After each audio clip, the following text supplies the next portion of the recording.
Dumidilim ang langit. Bumuhos ang malakas na uwan.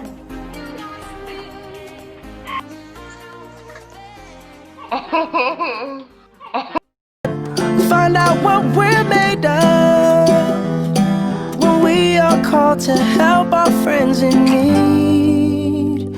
You can count on me like 1, 2, 3, I'll be there.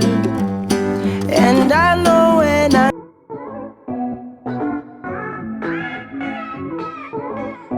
Hi, good morning everyone. So, ang napili naming subject ay Filipino at ang topic namin ay mga uri ng pangusap ayon sa kayarian. Learning outcomes of cognitive domain. So, this is the first domain of learning outcomes, which is cognitive domain.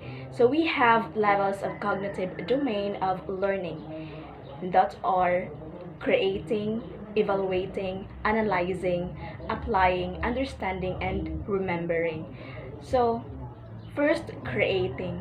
So, learning outcomes of creating base sa aming topic na napili at nabanggit kanina. Una, magbubuo sila ng iba't ibang uri ng pangungusap gamit ang mga kayarian. Pangalawa, mag-uumpisa silang gagawa ng pangungusap sa payak, tambalan, at hugnayan. Pangalawa, madidiskubre nila kung ano ang sa palagay nila ang wastong gamit at gagamitin. Level of cognitive domain of learning is analyzing.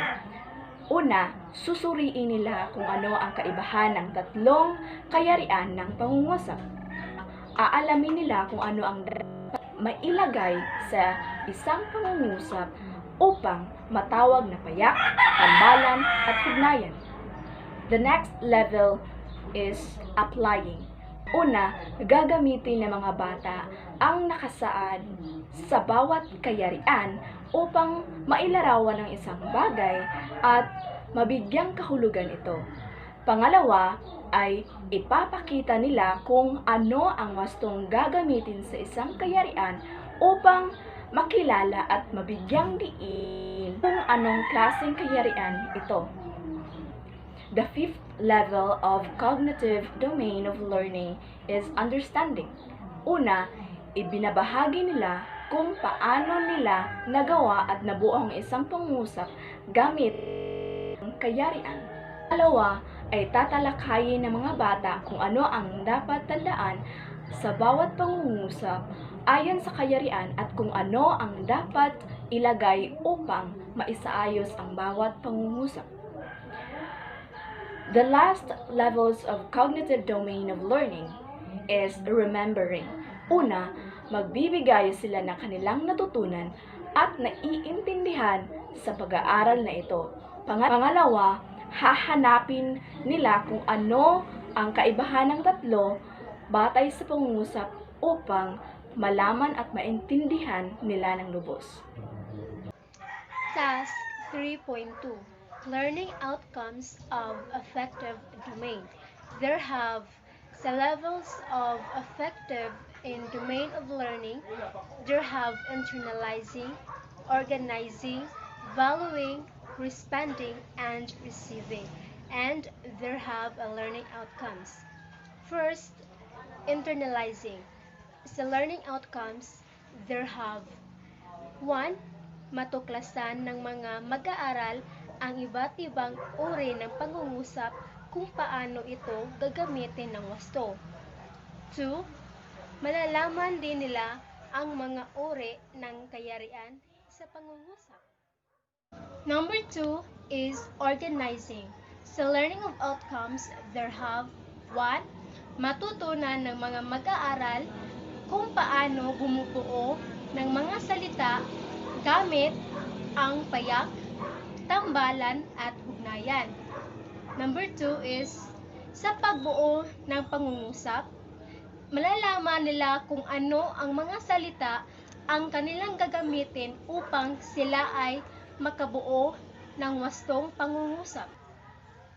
Number 3 is valuing. In learning outcomes, there have Maiintindihan ng mga mag-aaral kung paano kahalaga ang pagtatambal ng mga salita sa isang pangungusap gamit ang mga kayarian. Pangalawa, dito nila malalaman kung paano talaga kahalaga ang paggamit ng mga salita na kanilang gagamitin sa pagbuo ng pangungusap. Responding. Sa learning outcomes, there have 1. Matugunan ng maayos ng mga mag-aaral ang kanilang takdang aralin sa pagbuo ng isang pangungusap. Number 2.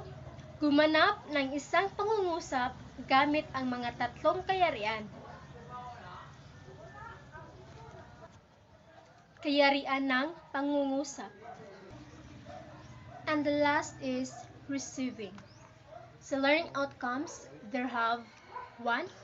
Matutunan ng mga mag-aaral ang iba't ibang salita na dapat gagamitin sa payak, tambalan at hugnayan. Number 2. Matamo rin sa mga mag-aaral ang pagkaiba-iba sa payak, tambalan at hugnayan at kung paano nila ito gagamitin ng wasto sa pagsulat ng isang pangungusap. 3.3 Levels of Psychomotor Domain of Learning. So there are 7 categories in it. The origination, adaptation, conflicts overt response, mechanisms, guided response, set, and perceptions. So origination is the learning outcomes. Students can combine or compose sentence by their own and able to create a sentence by the given kayarian. Second, the adaptation. So the adaptation is may adopt the learnings that the teacher will provide and able to rearrange the statement into a better one. Third, conflicts overt response. So, able to fix the statement that can probably considered a sentence and student may manipulate his or her ideas in making a sentence. Fourth, mechanisms. Students may construct his or her own pangungusap ayon sa kayarian and able to organize words that can be considered as kayarian. Fifth, guided response. So, students may able to produce their own sentence and students are able to respond to their teachers. Sixth, set. So, the students are able to state the statement given and students may able to volunteer themselves to identify those sentences. And last, the perceptions. So, the students may able to identify the given pangungusap ayon sa kayarian and distinguishes the given topic which is the mga uri ng pangungusap sa kayarian. Remind you, oh, find out what we're made of when we are called to help